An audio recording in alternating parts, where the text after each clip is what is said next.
morning, everyone. Welcome to another walking webinar. It's a beautiful, crisp, chilly day here in the UK. I wanted to take a minute this week and speak about mental health, and specifically the role that nutrition plays in brain function and brain aging. A couple of weeks ago, it was World Mental Health Day, and you probably saw various content circulating. Maybe your company did some internal initiatives to raise awareness. And when we think about mental health, we usually think about kind of our emotional and psychological well-being. And conventional medicine approach that with talking therapies and medication, which can sometimes be very effective. Not for everyone.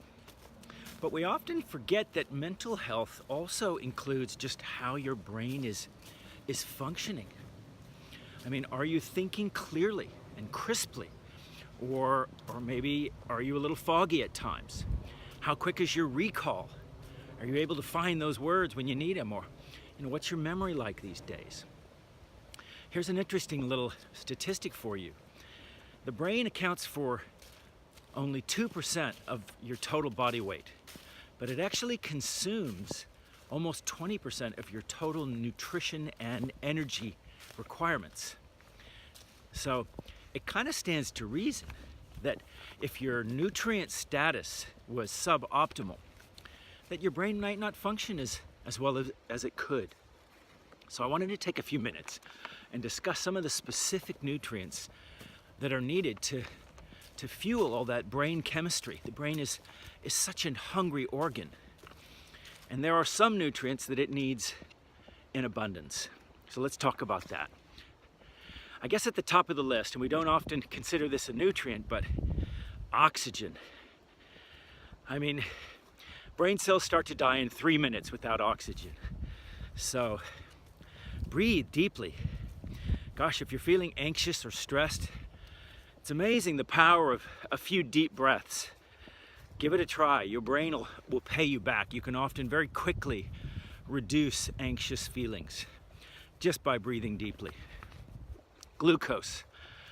I mentioned in my talk last week the importance of balancing your blood sugar levels. The brain needs a steady supply of glucose. So if you want to learn more about how to maintain a balanced blood sugar, check out that health talk from last week on energy.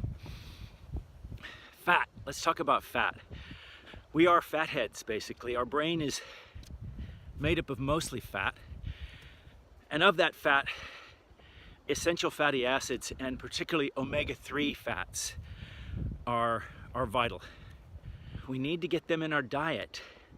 And if you're not eating enough omega-3s, your brain's going to be starved of that vital nutrient. Lots of studies out there that show that supplementing with fish oil can be effective in supporting depression. Look to oily fish to ensure you get enough. Salmon, mackerel, sardines, great sources of omega-3 that your brain needs a lot of. Next on the list is protein. Your brain needs amino acids to make neurotransmitters. One essential amino acid that's particularly important in the production of serotonin is tryptophan. We use tryptophan to make serotonin as well as melatonin, which we need for sleep, and we know the brain doesn't do too well without sleep, so that's important.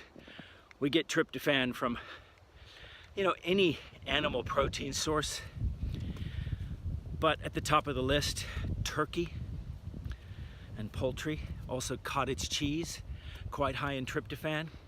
You can also get tryptophan from nuts and seeds and beans, as well as dark leafy greens like spinach, right? Plant sources usually aren't as high as the animal sources, but aim to get some of those in your diet. Now, on the mineral front, at the top of the list, calcium and magnesium. These two minerals are probably the most abundant in the body, and we need a lot of them. They kind of work to help with signaling and the firing of neurotransmitters, and they work against each other. I guess if I was going to use a car analogy, you need calcium to fire that piston, and you need magnesium to relax that piston. These two minerals need to be in balance, and dark leafy greens provide a perfect ratio of calcium and magnesium. So look at kale, spinach, watercress, rocket or arugula. Great sources of calcium and magnesium. You know, it's funny, we often think that calcium only comes from dairy. That just goes to show you the power of an effective marketing campaign. The good old Dairy Council. I mean, how do cows get their calcium? They eat grass. So anyway, next on the mineral front is zinc. Abundant in brain tissue. Very important in communications between neurons and memory. Zinc is found in high levels in the hippocampus. This is a part of the brain that is responsible for converting short-term memory to long-term memory. So it's usually the first part of the brain that starts to shrink with Alzheimer's patients. So be sure to get zinc from shellfish, red meat. Nuts and seeds are good sources of zinc. Cashew nuts, pumpkin seeds. At the top of the list though on the zinc front are oysters. Oysters have the highest level of zinc of any food by a factor of 10. So slurp a couple of oysters every now and again to keep your zinc levels topped up. On the vitamin front, B vitamins are critical for brain chemistry, particularly B6. It is a cofactor in the production of neurotransmitters. So if we need B6 to make serotonin, to make GABA, to make dopamine. These are all important kind of feel-good neurotransmitters. And if we're running low on that, then, well, yeah, we're gonna struggle to feel good. We get vitamin B6, again, from lots of animal foods, meats, pork, dairy, eggs, but also we can get B6 from legumes and pulses, chickpeas, or otherwise known as garbanzo beans, a good source of vitamin B6. So be sure and incorporate some of those foods into your diet. Lastly, on the vitamin front, I have to mention vitamin D. Although technically it's not really a vitamin, it's actually a hormone, but there are a lot of studies that show low vitamin D status with depression. And where do we get vitamin D? Exposing our skin to sun is how we make vitamin D. And it's important in so many other things of the body, immunity particularly, but brain function and feeling good, critical. We can get a little bit of vitamin D from our food, mushrooms, mackerel, oily fish, but nowhere near as much as we get from the sun. If you live in a hot climate, you don't want to burn your skin, of course, but a good strategy is to expose your skin to 15 or 20 minutes of sunlight before you slap on the sunblock, just to make sure you get a little bit of vitamin D. Here in the UK in the winter months, really hard to get enough vitamin D because the sun is just too low in the sky. So between October and March, usually a good strategy to supplement vitamin D.